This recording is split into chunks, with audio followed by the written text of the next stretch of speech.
On the eve of the peace summit in Switzerland, Putin said that as soon as Ukraine withdraws its army from Luhansk, Donetsk, Kherson and Zaporizhia regions and promises not to join the NATO, Moscow will start peace talks. What can I say? These messages are ultimatums. They are no different from all the ultimatums before. The only thing you and I can really see is that this is a revival of Nazism. This is a new wave. And now it is Russian Nazism. What Putin asking is to give them some of our territories that are occupied and not occupied. Talks about several regions of our state. And he will stop and there will be no frozen conflict. The messages are the same as Hitler's, who said, give me a part of Czechoslovakia and then will be the end of it. But no, that's a historical lie. Putin is following the same path. He is talking about 4 regions today, before it was Crimea and Donbass. His ultimatum is not new to us. It violates international law. The standard set of an aggressor. This is how Mikhailo Podolyak, advisor to the head of the office of the president of Ukraine, characterized Putin's ultimatum. Any record of Russia not losing will inevitably lead to the next stage of the war. And Putin is clearly well aware of this. He needs time to further militarize, increase global propaganda pressure and finalize an aggressive alliance of countries and organizations ready for expansions in other regions. And of course, the most important thing, Russia is not offering any peace, but insists on the surrender of Ukraine, despite the fact that it is suffering huge losses in this war. Why preserve the Putin regime that will have nothing to offer tomorrow but wars? Mikhailo Podolyak, advisor to the head of the office of the president of Ukraine, on Telegram. Putin does not want peace. Western politicians are also convinced.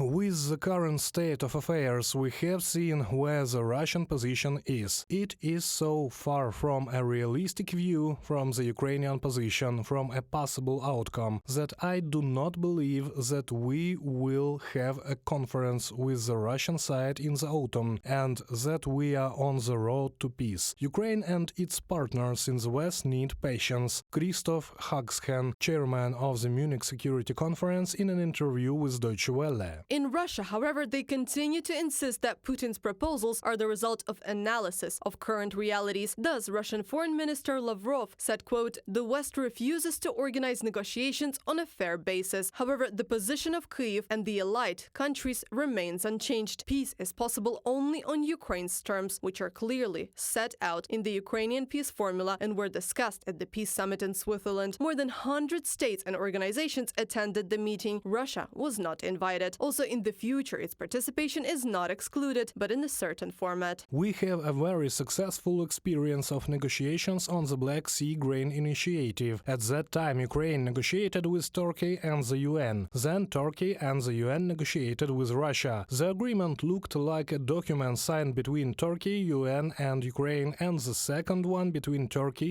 UN and Russia. Dmytro Kuleba, Minister of Foreign Affairs of Ukraine, on the air of Ukraine National Telephone. According to the head of the main intelligence directorate of the Ukrainian Defense Ministry, Kyrylo Budanov, Kyiv has no other choice but to return all the territories temporarily occupied by the Russian Federation. Otherwise, quote, martial law will continue forever. Reported by Anastasia Tarnavska, Yulia Granovska, UATV News.